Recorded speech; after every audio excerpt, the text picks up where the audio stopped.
성도님들, 혹시 본인과 이름 똑같은 분, 동명이인 만나보신 적 있으십니까? 만나셨다면 그때 기분이 좀 어떠셨어요? 저는요, 한 번도 직접 만나본 적이 없습니다. 그래서 김형일이라는 제 이름이 굉장히 특별한 이름인 줄 알았습니다. 그런데요, 의외로 흔하더라고요.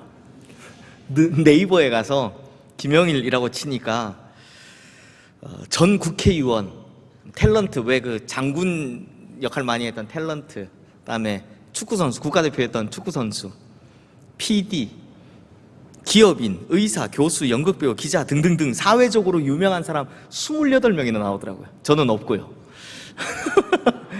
저는 없는데 28명이 나오더라고요. 근데 자세히 보니까 목사가 한 명도 없는 겁니다. 그래서 자, 목사 중엔 내가 좀 해서 유튜브에 가서, 이제 요즘 이제 유튜브에 가서 어느 목사 치면 이제 다 나오잖아요. 유튜브에 가서 김형일 목사 이렇게 탁 쳐봤습니다. 그랬더니 아쉽게도 제가 1등이 아니라 2등이더라고요. 생명의 말씀 선교회라는 곳에 있는 김형일 목사라는 분이 이제 전국 방방곳곳을 돌아다니시면서 성경 공부 뭐 비슷한 그런 걸 하는 영상이 있는데, 이분께 엄청난 조회수로 1등이더라고요. 근데 성도님들, 생명의 말씀 선교회가 뭐 하는 곳입니까? 바로 이요한이 하는 구원파입니다. 2단입니다. 그러니까 2단에 속해 있는 김형일 목사가 시흥교회 김형일 목사를 제치고 1등에 올라와 있는 겁니다. 이걸 보는데 묘한 감정이 막 들기 시작하는 겁니다. 그럼 2단에게 지다니 하는 분한 마음도 들고요. 그래서 내가 어떻게든 저걸 눌러야 이겨야 되겠다, 뭐 이런 승부욕도 생기면서요, 왜 하필 같은 이름 가진 목사가 저러고 앉아있냐, 아마 이런 생각도 들고요. 하여튼 제가 좀 더 분발해야 되겠다, 이런 생각이 들었습니다. 근데 성도님들, 제가 동명이인 이야기를 먼저 한 건 성경에도 동명이인 참 많이 나오기 때문입니다. 그럴 수밖에 없는 것이요, 유대인들은 자기 지파의 선조들 중에서 좋은 이름 가진 사람 혹은 뭐 훌륭한 사람, 그 이름을 가져와서 자기 자녀들에게 붙이는 걸 좋아했기 때문이거든요. 그러다 보니 신약 성경에 오면 자주 볼 수 있는 이름들이 몇 가지가 있습니다. 대표적으로 유다 또는 레위, 이런 거죠. 이런 이름들은 자기가 속한 지파의 시조의 이름이기 때문에 후대에서 흔하게 따라 썼습니다. 유다, 레위, 엄청 많습니다. 심지어 예수님을 판 제자 이름 뭡니까? 가룟 유다잖아요. 유다 지파 사람이라는 겁니다. 특히 여인들은 더 심합니다. 성경에서 여인들 중에서 특별하게 막 훌륭하게 기록된 이 기록 자체가 여인에 대한 기록이 별로 없다 보니까 이 여인에 대한 인원이 적으니까요, 그 몇 개 안 된 이름 중에 몰리는 경향이 있습니다. 예를 들면 구약의 미리암이 헬라식 발음으로 바뀐 마리아가 대표적이죠. 마리아 진짜 많습니다. 마리아, 예수님의 어머니 마리아 막달라 마리아, 마리아 살로메 야고보와 요새 어머니 마리아, 마가 요한의 어머니 마리아, 나사로의 동생 마리아 등등등. 하여튼 이 마리아가 저 마리아인지 저 마리아가 이 마리아인지 헷갈릴 정도로 자주 또 많이 나옵니다. 근데 성도님들, 오늘 우리가 보게 될 야곱의 이름을 헬라식으로 바꾼 거죠. 야고보란 이름도요, 야곱, 원래 구약에서는 야곱이 이제 신약에 오면 야고보가 되는 겁니다. 발음이 헬라식으로 바뀌어서. 이 이름도 꽤나 자주 사용된 이름입니다. 그러면 성경에는 어떤 야고보가 있는지 한번 볼까요? 우선 예수님 동생 야고보가 있습니다. 기독교 역사상 가장 중요한 야고보죠. 예수님 동생 야고보.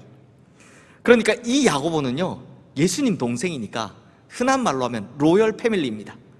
예수님 동생이잖아요. 그런데요, 복음서에서는 예수님의 동생들에 대해서 굉장히 부정적으로 이야기를 합니다. 왜냐하면 동생들은 예수님을 믿지를 않았거든요. 즉 예수님을 구주로 인정하지 않았다라는 겁니다. 그래서인지 예수님께서 십자가에 달려 돌아가실 때라든지 하늘 때에도 동생들 모습은 보이지 않습니다. 하지만 놀라운 터닝 포인트가 있어요. 고린도전서 15장에 보면 예수님께서 부활하신 후에 누구누구에게 나타나셨는지 이 차례차례 기록을 해주고 있는데요. 거기에 보면 처음에는 게바, 베드로죠. 그리고 12제자에게 나타나십니다. 그 후에 500여 형제에게 일시에 동시에 나타나셨고요. 그리고 그 후에 야고보에게 보이셨다라고 하는데요. 여기에 나오는 야고보가 바로 예수님의 동생 야고보입니다. 아마 이 사건이 예수님의 동생 야고보에게 완전 터닝 포인트가 되어준 것 같습니다. 왜냐하면 분명히 죽었던 자기 형인데 완전히 다시 살아서 돌아온 걸 보니까 그때부터 확실한 믿음이 생겼던 거죠. 그 이후에 이 야고보가 어떻게 변하느냐, 성도님들, 우리가 흔히 초대교회라고 부르는 교회 있죠. 그걸 지역 이름을 따면 예루살렘 교회인데요. 그 예루살렘 교회의 첫 번째 지도자, 그러니까 인류 역사상 최초로 생긴 교회의 첫 번째 지도자, 담임 목사가 누구냐? 그 유명한 베드로, 요한, 아니면 사도 바울? 다 아니고요, 바로 예수님의 동생 야고보였습니다. 실제로 초대교회 기록에 보면 이 야고보가 얼마나 실천하는 신앙인이었는지 불신자들마저도 그 야고보의 모습을 보고 존경했다라고 합니다. 심지어 유대인들조차, 기독교인들을 싫어했던 유대인들조차 야고보를 보면 저 사람은 의로운 사람이다라고 했다고 합니다. 그 정도였습니다. 그래서 실천하는 신앙을 강조한 책, 우리 성경에 나오죠. 행함이 없는 믿음은 죽은 믿음이다 라고 쓰여있는 그 야고보서를 쓴 사람이 바로 예수님 동생 야고보인 겁니다.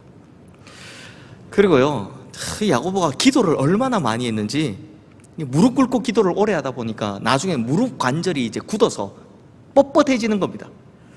그래서 무릎 꿇는 게 잘 안 되는 거예요. 그럼에도 무릎을 꿇고 막 기도하려고 하니까 그 무릎 꿇는 모습이 마치 낙타가 무릎 꿇는 것 같다라는 기록이 남아 있습니다. 그러니까 낙타 무릎 뭐 이런 표현 자주 쓰죠. 그 말의 원조가 바로 이 예수님 동생 야고보라는 겁니다. 그리고 또 유명한 야고보 한 명 더 있죠. 아마 우리 성도님들께 가장 익숙한 야고보일 텐데 바로 예수님의 제자이면서 세베대 아들이고 또 요한의 형인 야고보, 제자 야고보입니다.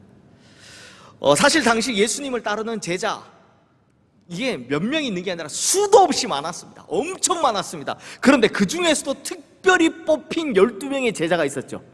12명, 대단한 사람들입니다. 그런데 이 12명 중에서도요, 특별히 예수님과 가까워서 항상 예수님 곁에 있었던 세 사람, 수제자 세 사람이 있습니다. 누굽니까? 베드로, 야고보, 요한, 이 세 사람입니다. 그러니 야고보는요, 이 특별한 세 제자 중에 한 명이었기 때문에 예수님께서 정말 굉장한 이적을 행하실 때나 특별한 이적을 행하실 때 다른 제자들은 못 봤던 것을 이 야고보는 다 볼 수 있었습니다.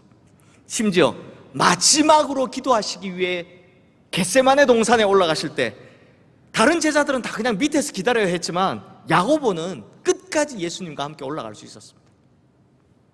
그러니 제자 야고보, 예수님께 가장 총애를 받던 수제자였죠. 그러다 보니 이 가장 총애를 받던 수제자답게 마지막 최후의 모습도 정말 영광스러운 모습으로 맞이하게 됩니다. 사도행전 12장에 보면 기독교 역사상 순교자로서는 스데반 이후에 두 번째, 그리고 예수님의 제자 중에서는 최초 순교자가 나오는데 그게 바로 이 야고보입니다. 대단하죠. 그러니 성도님들, 예수님의 동생 야고보 그리고 예수님의 수제자 야고보, 이 둘만 봐도 성경에 나오는 야고보들 정말 대단한 사람들이다라는 걸 알 수 있습니다. 그런데 성도님들, 혹시요 예수님의 12제자 중에 야고보가 또 있다, 한 명 더 있다라는 거 아십니까? 마태복음 10장 2절에서 4절 말씀에 보면 예수님 제자 명단이 쭉 나오는데요, 여기 보십시오. 야고보 몇 명입니까? 2명입니다. 먼저 우리가 앞서 보았던 세베대 아들이면서 요한의 형인 그 수제자 야고보가 나옵니다. 그리고 뒤에 보면 누가 나오느냐? 알페오의 아들이라고 하는 야고보가 또 나옵니다. 그럼 도대체 이 야고보는 누구냐? 아니, 이 야고보는 또 누구냐? 이게 얼마나 안 유명하면 야고보가 또 있는지 모르시는 분 더 많으시잖아요. 그래서 제가 성경을 샅샅이 뒤져봤더니 딱 한 군데 나옵니다. 그게 바로 오늘 본문인 마가복음 15장 40절 말씀에서 작은 야고보와 요새의 어머니 마리아라고, 어머니의 기록에 작은 야고보라고 기록이 되어 있는 겁니다. 그리고 애석하게도 다른 곳에선 한 군데도 찾아볼 수가 없었습니다. 즉 성경에서 제자 중에 두 번째 야고보에 대한 기록, 딱 이게 전부라는 겁니다. 그러니 제자 중 두 번째 야고보에 대해서 그 정보를 모으고 모아봐야 알 수 있는 게 딱 세 가지라는 거죠. 첫 번째, 그 아버지가 알페오라는 겁니다. 그런데 문제는 알페오가 누군지 알 수가 없습니다. 알페오가 누군지를 어떻게 합니까? 다만 좀 신기한 게 있습니다. 마가복음 2장 14절에 보면 알페오의 아들 레위라고 나오거든요. 근데 이 레위가 누구냐? 우리 성도님들 잘 아시는 마태입니다. 마태복음 쓴 마태.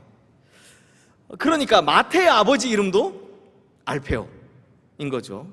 이게 이름만 같은 알페오인지 진짜 같은 알페오인지 알 길이 없습니다. 만약 같은 알페오라면 이 두 번째 제자 야고보하고 마태하고는 형제지간이 되겠죠. 그런데 제가 보기엔 다른 사람인 것 같아요. 왜냐하면 예수님 제자 명단이 마태, 마가, 누가복음에 다 나오는데요, 다른 형제들에 대해서는 다 형제라고 밝혀주거든요. 근데 이 둘은 형제라는 말이 세 복음서 어디에도 안 나옵니다. 아니라는 거죠. 자, 그리고 또 하나의 정보, 어머니가 바로 마리아라는 겁니다. 앞서도 봤지만 마리아 진짜 많지 말이죠. 마리아 너무 많습니다. 많아도 너무 많습니다. 제가 아마 세어보진 않았지만 성경에 나오는 동명이인 중에는 제일 많은 것 같습니다. 마리아. 근데 성도님들, 모든 분들이 이거 하나만은 확실하게 알 수 있다고 합니다. 모든 학자나 목사님들이나 누구나 뭡니까? 그 어머니 마리아의 믿음이 대단하다라는 겁니다. 예수님께서 십자가에 달려 돌아가셨을 때 그때 예수님을 따르던 그 수많은 사람들 다 어떻게 했습니까? 죄다 도망갔습니다. 심지어 제자들도요, 요한 빼놓고 다 도망갔습니다. 그런데 작은 야고보의 어머니 마리아는 그래도 예수님께서 십자가에 달려 돌아가시는 모습을 끝까지 지켜본 사람이다라는 겁니다. 그래서 많은 분들이 이렇게 이야기합니다. 작은 야고보는 그 어머니의 신앙에 큰 영향을 받았을 것이다 라고 이야기를 합니다. 그런데요, 이 마리아가 누구냐? 그 예수님을 끝까지 지켜본 사람들의 명단이 마가복음과 요한복음에 나오거든요. 근데 약간의 차이가 있습니다. 마가복음에는 작은 야고보와 요새의 어머니 마리아가 나오고요, 요한복음에는 안 나옵니다. 그런데 대신 누가 나오냐? 예수님이 이모가 나옵니다. 이모. 그러다 보니까 혹시 작은 야고보의 어머니 마리아가 예수님 이모인가? 라는 설이 있긴 합니다. 그렇게 되면 작은 야고보와 예수님은 친척이 되겠죠. 그런데 정확히 알 수 있는 방법이 없습니다. 모릅니다. 자, 그리고 마지막으로 얻을 수 있는 정보가 뭡니까? 예수님의 제자 중에 두 번째 야고보는 작은이라는 수식어가 붙어 있다는 겁니다. 작은 야고보. 근데 성도님들, 왜 하필 작다고 했을까요? 이 작다라는 말이 헬라어로는 미크론, 영어로는 마이크로인데요, 지금이야 마이크로 뭐 이렇게 표현하면 막 최첨단 정밀 기술을 나타내는 말이지만 당시에는요, 뭔가 모자란다, 뭔가 좀 덜 떨어진다, 뭔가 부족한 면이 있다라는 부정적인 의미로 쓰여졌습니다. 그러다 보니 왜 작은이라는 말을 붙였을까? 여러 가지 추측들이 난무합니다. 뭐 어떤 분들은 키가 작아서 그렇다, 그 첫 번째 야고보는 키가 좀 컸고 체격이 좋았고 이 야고보는 키가 작았다, 뭐 이렇게 말씀하시는 분도 있고요. 또 어떤 분은 나이가 어려서 그렇다, 첫 번째 야고보는 좀 나이가 좀 있고 이 작은 야고보는 나이가 적어서 그렇다, 뭐 이런 이야기를 합니다만 하나도 정확하지가 않습니다. 근데 대부분 작은이라는 표현에 대해서 추측하는 것이 이겁니다. 바로 유명세와 영향력 때문이다라는 겁니다. 아무래도 이 첫 번째 야고보, 세베대의 아들이면서 요한의 형인 야고보가 훨씬 더 유명하고 훨씬 더 영향력이 있었기 때문이다라는 거죠. 이에 비해 알페오의 아들 이 두 번째 야고보는 어떻습니까? 두드러진 제자가 아닙니다. 아니 복음서에 보면요, 어지간하면 이 제자들의 한마디 정도는 다 나옵니다. 어떻게든 어떤 사건이든 제자들이 한 말 한마디 정도는 다 기록되어 있는데, 특이하게 이 작은 야고보는요 무슨 말을 했다라는 기록이 하나도 없습니다. 그러다 보니 영향력 없는 야고보라고 해서 자연스레 작은 야고보라 부르는 것 같다라고 하는 거죠. 자, 그런데 성도님들, 제가 오늘 좀 설명이 길었는데요, 이렇게까지 길게 설명하면서 오늘 설교에서 이 작은 야고보를 꺼내든 이유가 바로 이거입니다. 실상 우리가 작은 야고보 비슷하기 때문입니다. 성경의 예를 하나 들어볼까요? 바다가 앞에 딱 가로막고 있으면요, 모세 같은 사람은 어떻게 합니까? 바다를 쫙 갈라서 건너갑니다. 베드로는 어떻게 합니까? 바다를 무리를 걸어서 건너갑니다. 근데 대부분은요 배 타고 건너갑니다. 대부분은 그렇습니다. 그렇죠? 마찬가지입니다. 성도님들, 한번 보십시오. 우리는 대부분 큰 야고보와 같은 인생 살기가 어렵습니다. 그렇게 화려하게 살기 어렵습니다. 예수님께 사랑받는 수제자가 되고, 그래서 복음을 위해 막 최초의 순교자가 되는 등 이런 화려한 인생 살기 어렵습니다. 그것도 아니면 예수님의 동생 야고보처럼 출신부터가 금수저잖아요. 예수님 동생 로열 패밀리, 막 예루살렘 초대교회 지도자가 되는 등 막 이런 대단한 인생으로 사는 것도 쉽지 않습니다. 어렵습니다.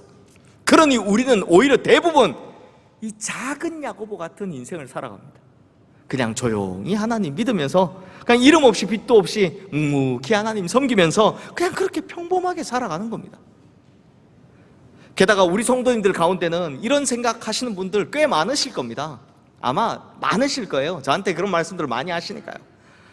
나는 가진 게 별로 없어서, 나는 배운 게 많지 않아서, 아니면 나는 출신이 그래서, 아니면 나는 능력이 없어서, 그러니 나 같은 사람이 뭐라고 하나님께 쓰임을 받겠습니까? 이렇게 생각을 하시는 겁니다. 그러니 대부분 다 스스로를 작다라고 여기는 겁니다.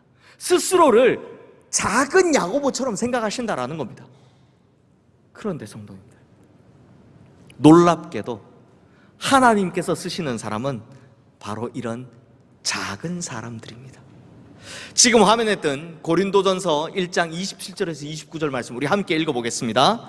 그러나 하나님께서 세상에 미련한 것들을 택하사 지혜 있는 자들을 부끄럽게 하려 하시고, 세상에 약한 것들을 택하사 강한 것들을 부끄럽게 하려 하시며, 하나님께서 세상에 천한 것들과 멸시받는 것들과 없는 것들을 택하사 있는 것들을 패하려 하시나니, 이는 아무 육체도 하나님 앞에서 자랑하지 못하게 하려 하심이라. 하나님은요 미련하고 약하고 천하고 멸시받고 없는 것, 즉 작은 자를 선택하시는 분이십니다. 그래서 하나님이 도우시는 거죠. 성도님들, 조니 요더라는 사람이 있었습니다. 이 사람 보통 예화에서 쓰듯이 뭔가 대단하고 특별한 사람이 아니고요, 이 사람은 그저 어느 한 교회에서 소그룹 성경 공부 인도하던 사람이었습니다. 그냥 우리 식으로 말하면 구역장님들, 셀 리더들 이런 사람이었습니다. 그런데 한 번은 이 사람의 인생에서 너무 심한 시련과 고통이 한 번에 몰려오니까 내가 내 인생 하나 건사하는 것처럼 조차 힘든데 내가 무슨 주님을 섬기겠다고 일을 하느냐라고 하면서 교회에 찾아가서 이 소그룹 성경 공부 리더하는 거 더 못하겠습니다. 너무 힘들어 못하겠습니다 라고 이야기를 합니다. 흔히 하는 말로 내려놓겠습니다 이렇게 이야기를 한 거죠. 그랬더니 그 같은 소그룹에서, 그러니까 요더라는 사람에게서 성경 공부를 배우던 한 부인이 이 요더를 찾아옵니다. 그래서 이렇게 이야기를 해요. 요더 씨, 저는 요더 씨의 가족 중에 한 사람과 굉장히 친합니다. 그러다 보니 요더 씨에서 지금 요더 씨에게 일어나고 있는 일들을 대부분 다 듣고 알고 있습니다. 그런데 참 이상한 건 요더 씨 삶 가운데 시험과 시련이 찾아올 때 그때 전하는 메시지가 훨씬 더 강력한 메시지라는 겁니다. 이렇게 이야기를 하는 겁니다. 무슨 말입니까? 요도씨에게 고난과 시련이 찾아와서 너무 힘들 때, 너무 힘들지만 그러나 오히려 그때 전하는 하나님의 말씀 메시지가 교인들에게 훨씬 더 강하게 다가갔고 훨씬 더 큰 위로가 되더라라는 겁니다. 즉 자기는 너무 힘들어서 정작 자기 스스로 약하다고 생각하던 그때 오히려 하나님께서는 그를 더 강하게 사용하시더라라는 겁니다. 고난과 시련을 이기지 못해서 자기 같은 사람은 뭘 감당하기에 너무 작다라 생각하던 그때 오히려 하나님께서는 그를 더 크게 사용하시더라라는 겁니다. 결국 부족해도 모자라도 약해도 그래서 작아도 하나님께는 더 잘 쓰임받을 수 있다라는 겁니다. 왜냐하면 우리가 약한 그때 오히려 하나님께서는 더 강하게 도와주시기 때문입니다. 더 강하게 역사하시기 때문입니다.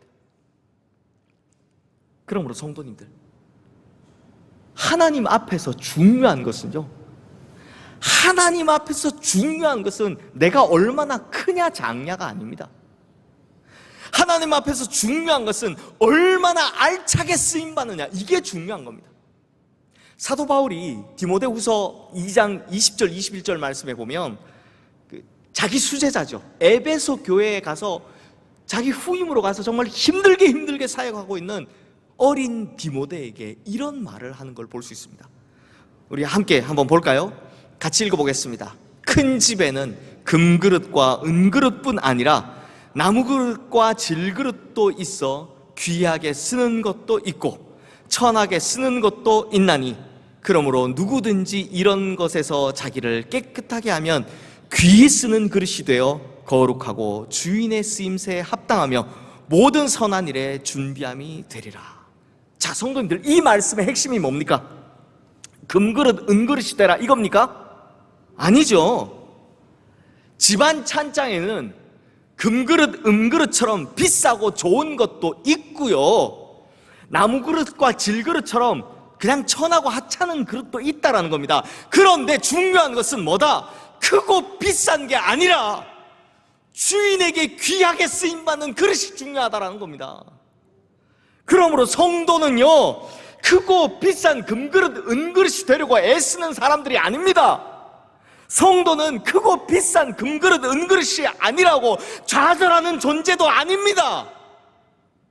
성도는 어떤 그릇이든 간에 주인에게 귀히 쓰임받는 그릇이 되려고, 하나님께 귀히 쓰임받는 그릇이 되려고 애쓰는 존재여야 한다는 겁니다. 사랑하는 성도님들, 작은 야고보, 이 천한 그릇 같은 작은 야고보 나중에 어떻게 된지 아십니까? 이 작은 야고보요, 정말 남들에게 드러나는 인생이 아니라서 진짜 묵묵히 조용히 주님을 섬기기만 했던 제자라서 전해지는 기록도요 정확하지가 않습니다. 별로 남아있지가 않습니다. 하지만 이 작은 야고보가 얼마나 그 속의 믿음이 대단했었는지 남아있는 기록들을 한번 제가 이야기해 보겠습니다. 먼저 아지즈 아티아라는 사람이 쓴 History of Eastern Christianity, 우리 번역된 말이 책이 없어서 그냥 굳이 번역하자면 동방교회사 이 정도로 번역할 수 있는데, 이 책에 보면 작은 야고보에 대한 기록이 있습니다. 이 작은 야고보가 어디를 갔느냐? 시리아로 갑니다. 지금의 그 내전이 있는 시리아 땅으로 가서 거기서 복음의 씨앗을 뿌리고 수많은 열매를 맺게 됩니다. 그래서 복음의 불모지였던 시리아의 최초의 교회를 세우게 되고요, 이후 시리아 교회 최초의 감독이 된 사람이 바로 이 작은 야고보였다고 합니다. 그런데 다시 예루살렘으로 돌아왔을 때 예수를 전하였다라는 이유로 서기관과 바리새인들에게 체포됩니다. 그리고 성전 꼭대기까지 끌려 올라가서 거기서 던져집니다. 땅바닥에 떨어진 이 야고보, 아직 살아 있었는데요, 그때 군중들이 와서 돌을 던져서 그의 머리가 으깨져서 죽었다라는 기록이 남아 있습니다. 그리고 역사가 유세비우스의 기록에 의하면 작은 야고보는 예루살렘인지 애굽인지 정확하지 않지만 앞서 본 것처럼 돌에 맞아 죽었다라는 이야기도 전해지고 혹은 톱에 썰려 죽었다라는 이야기도 전해진다라고 합니다. 그래서 우리 천주교 보면 성화 많이 그리잖아요. 그 성화에 야고보의 상징으로 그려지는 게 보통 톱이 그려지고 있습니다. 그러므로 성도님들, 작은 야고보는요, 드러나는 것은 작았을지라도 주님을 따르고 섬기는 일에 있어서만큼은 그것만큼은 전혀 부족함이 없었다라는 겁니다. 전혀 작지 않았다라는 겁니다. 외부적으로야 대외적으로야 다른 야고보들에 비해서 유명하지도 않고 영향력도 적었다 할지라도 그에 비해 전혀 부족함 없이 전혀 작지 않게 주님을 잘 따랐다라는 겁니다. 그러니 주님께서 이름도 없이 빛도 없이 그냥 묵묵하게 자기의 길을 따라오는 이 작은 야고보를 어찌 사랑하지 않을 수 있었겠습니까? 실제로 역사가 유세비우스가요, 작은 야고보에 대해서 이런 기록을 하나 남겨놨습니다. 그는 말수가 적었지만 기도하는 제자였다. 하긴 얼마나 말이 없었으면 한마디 기록이 없을까요? 다른 제자들은 그래도 말들을 해서 이 말한 것들이 기록에 남아있는데 말이 워낙 없으니까 써줄 말도 없었던가 봅니다. 근데요, 생각해보면 이게 진짜 감동입니다. 보십시오. 복음서에 나오는 다른 제자들 말만 했다 하면 뭐합니까? 걸핏하면 서로 누가 크냐, 자기가 크다 싸우기만 했습니다. 떠들기만 했습니다. 그런데 오히려 이 작은 야고보는 말없이 뭐 했다고요? 기도하는 제자였다라는 겁니다. 그래서 어떤 목사님이 이렇게 평가를 했더라고요. 작은 야고보야말로 예수님에게 가장 필요했던 제자였다. 예수님에게 꼭 필요했던 제자였다. 말없이 기도하는 제자. 그러므로 우리 성도님들도 작지만 주님께 꼭 필요한 사람이 되시기를 주님의 이름으로 축원합니다. 약하지만 부족하지만 주님께 귀히 쓰임 받으시는 성도님들 되시기를 주님의 이름으로 축원합니다. 그러면 주님께서 누구보다 우리를 사랑하시고 누구보다 우리를 필요로 하실 줄 믿습니다. 마지막으로 성도님들, 마태복음 23장 12절 말씀에 보면 스스로 낮추는 자를 하나님께서 높여주신다라고 하죠. 그래서 저는 이번 설교 준비하면서 이런 생각이 들더라고요. 참 조용하게, 이름도 없이 빛도 없이, 하지만 누구보다 단단한 믿음을 가지고 주님을 따랐던 이 작은 야고보가 아마 천국 가서는 그 누구보다 높임을 받고 그 누구보다 큰 상을 받았을 거다, 이런 생각이 들더라고요. 그러므로 성도님들, 비록 우리도 작지만 정말 약하고 부족하고 모자람 많지만 이 작은 야고보처럼 묵묵히 주님의 길을 따라가서, 그래서 이름 없이 빛도 없이 주님 섬기면, 그러면 주님께서 그 누구보다 우리를 높여주시고 그 누구에게보다 우리에게 큰 상을 주실 줄로 믿습니다. 그러므로 우리 성도님들, 결산의 그날, 잘하였도다 착한 종이여, 내가 지극히 작은 것에 충성하였으니 10골 권세를 차지하리라 라는 이런 주님의 칭찬을 듣고 이런 큰 상을 받으시는 우리 모든 성도님들 되시기를 주님의 이름으로 축원합니다. 기도하겠습니다. 하나님 아버지, 오늘 말씀을 통해 작지만 묵묵히 기도하며 주님 따랐던 작은 야고보를 봅니다. 또 부족한 것 많지만 그 속에선 강한 믿음을 가지고 주님을 따랐던 작은 야고보가 주님께 얼마나 사랑받았는지도 봅니다. 그러므로 우리 역시 약하고 부족하고 모자람 많은 작은 성도이지만 이름 없이 빛도 없이 묵묵히 그냥 주님만 따라가게 하여 주시옵소서. 절대 작다는 것에, 약하다는 것에, 모자란다는 것에 좌절하지 않게 하시고 오로지 주님 보시기에 귀한 그릇이 되어 주님께 귀히 쓰임 받는 것만 마음에 드는 성도가 되게 하여 주시옵소서. 그래서 이 작은 야고보처럼 누구보다 주님께 큰 사랑을 받는 성도들 다 되게 하여 주시옵소서. 그리하여 결산의 그날에 내가 지극히 작은 것에 충성하였도다라고 주님 앞에 칭찬받고 그리고 높임받고 큰 상을 받는 성도들 다 되게 하여 주시옵소서. 우리 주 예수 그리스도 이름으로 기도드리옵나이다. 아멘.